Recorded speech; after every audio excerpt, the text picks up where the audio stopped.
I want to emphasize a few things right up front so that you can then tune out during the rest of my 15 minutes. First thing that I want to emphasize is I want to suggest to you that we understand the world in which we live best as a world in which God's story is playing out. A story of God creating, a story of God constraining evil and sustaining the world, and a story of God redeeming the world. I want to suggest to you that we understand our own lives best as responses to what God is doing. We respond with wonder to God's creating work. We respond with heartbreak to the evil that God constrains and against which God sustains the world. And we respond with hope to the redeeming work that God is doing in the world.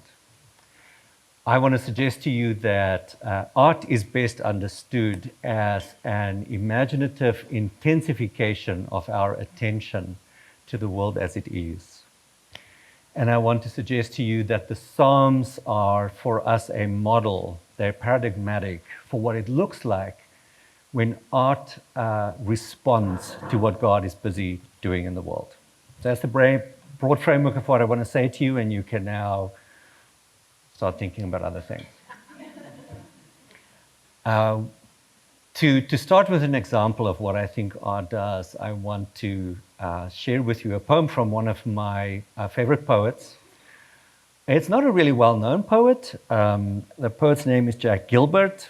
And to test his lesser knownness, just raise your hand if you've heard a poem by Jack Gilbert.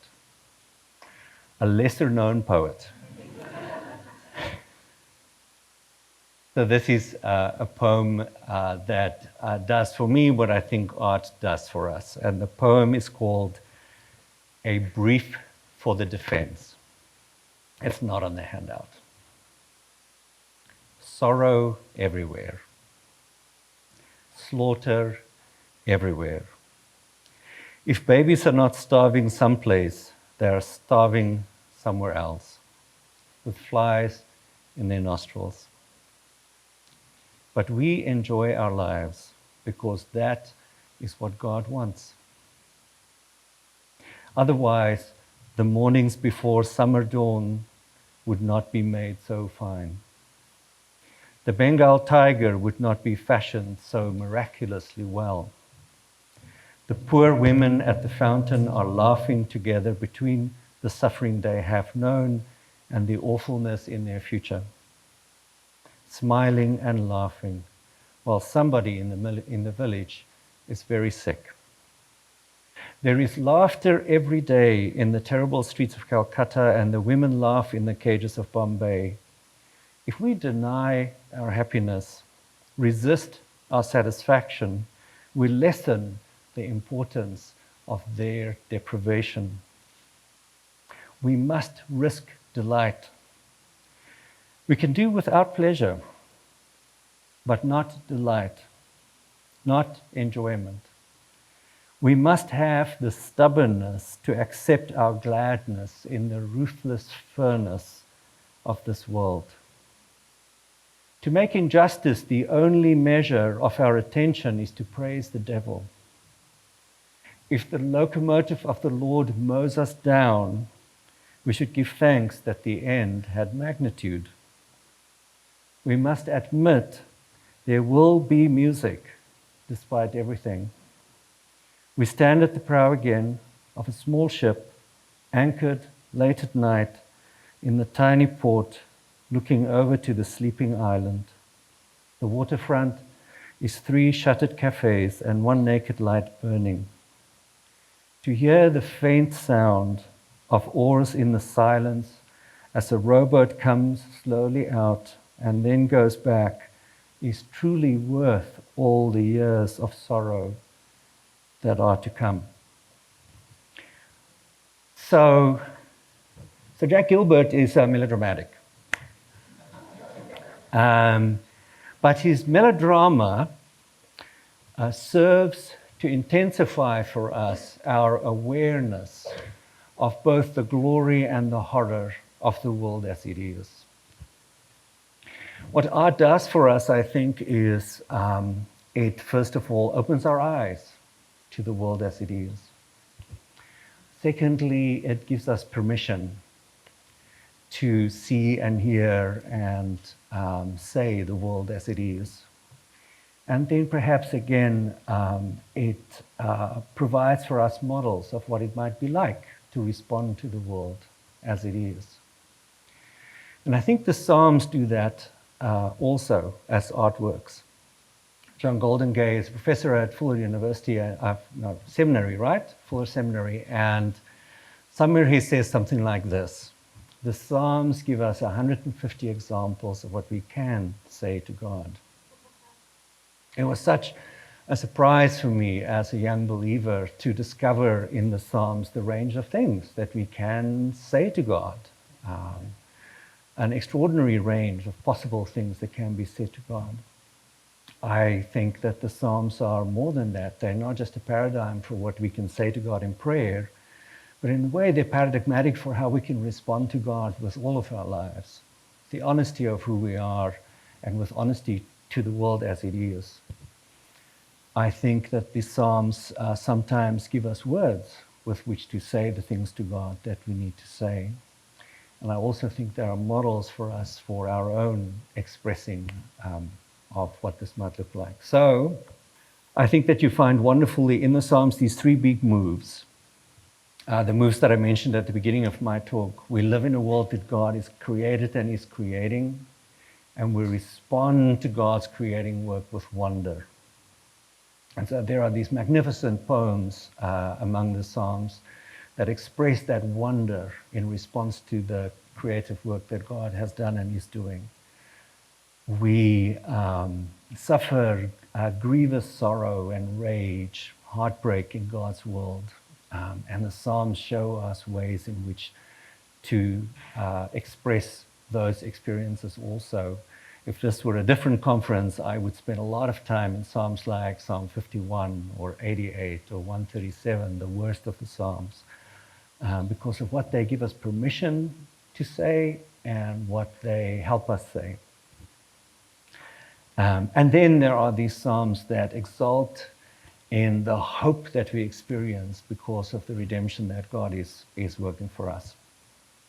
So with 15 minutes available, we're going to spend just a little bit of time in that first move, the move of wonder, which I think is sometimes underemphasized in the art making of Christians.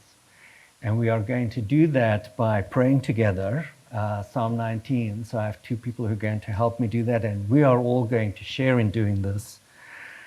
The version of Psalm 19 that you have in the handout is, it's an improvisation. It's not really a paraphrase.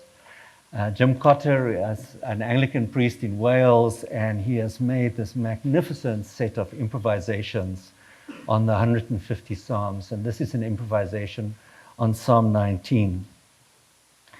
The superscript that Cotter gives to the psalm is that we may trust and embody the rhythms of reliable love. And he borrows from Dante in the refrain that we will all pray together.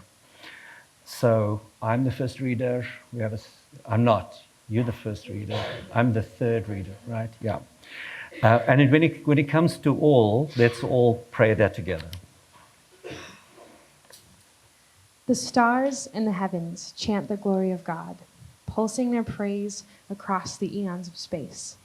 From the soft radiance of a summer dawn to the stormy sunset of a winter's evening, from the darkest and wildest of mountain nights to the stillness of moonlit seas, the voice of praise is never silent, yet all without speech or language or sound of any voice.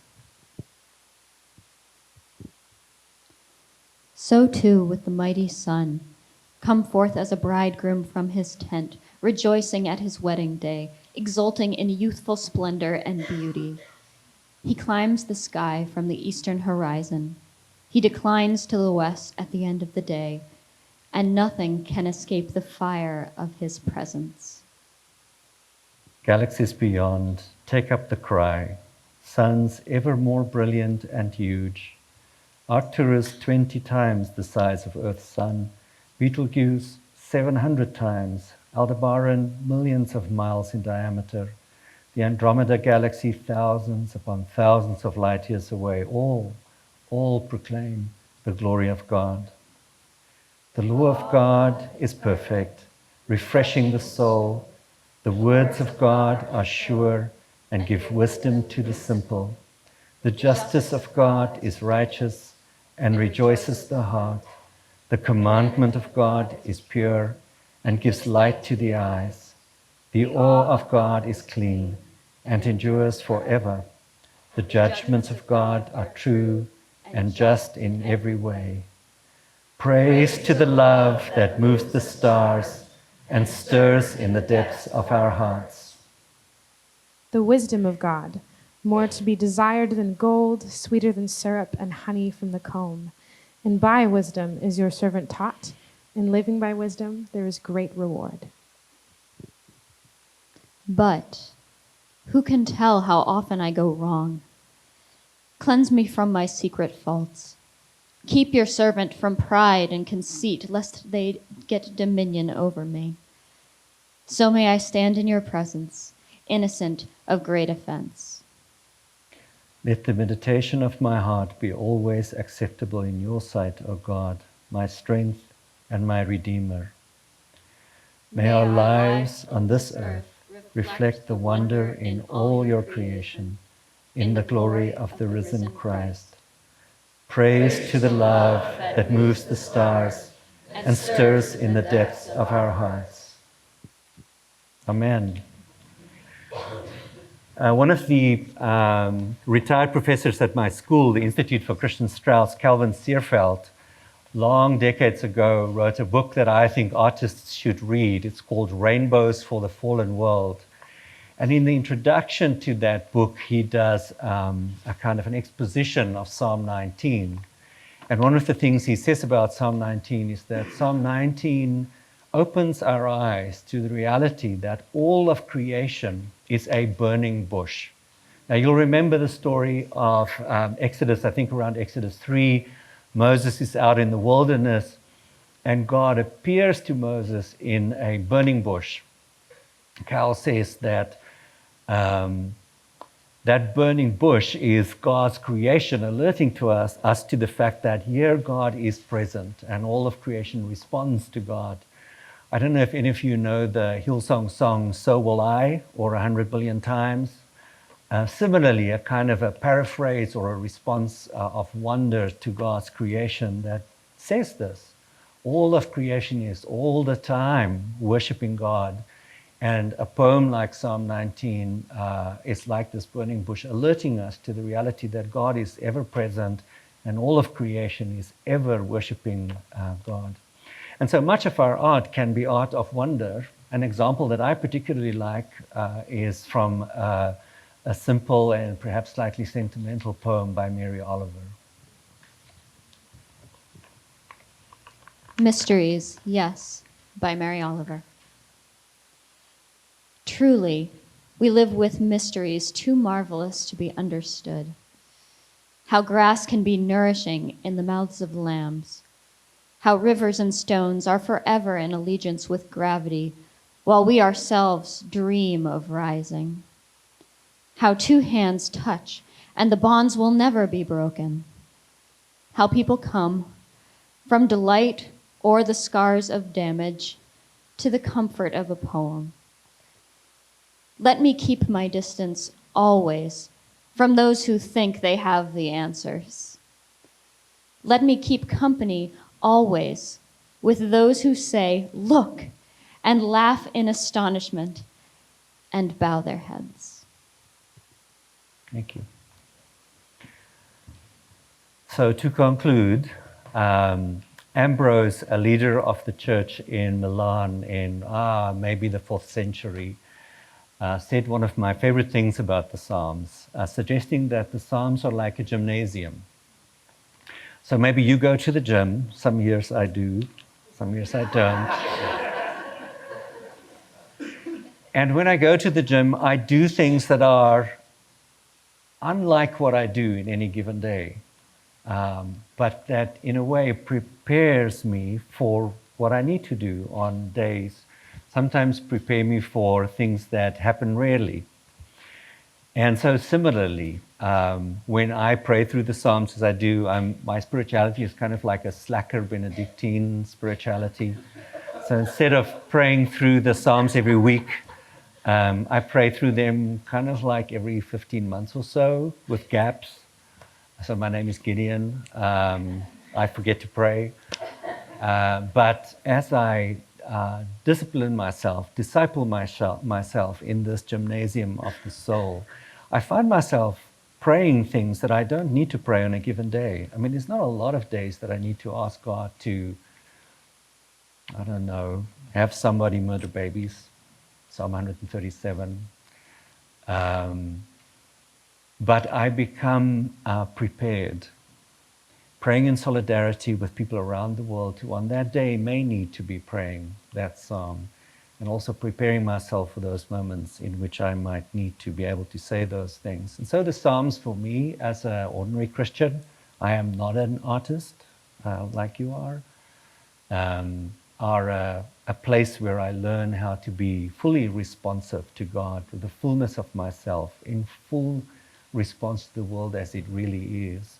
And I want to invite you as artists to apprentice yourselves to the poets who wrote these particular poems, because of the way in which they so display for us the full range of possible responses to God that I'm sure you want to bring into your own art.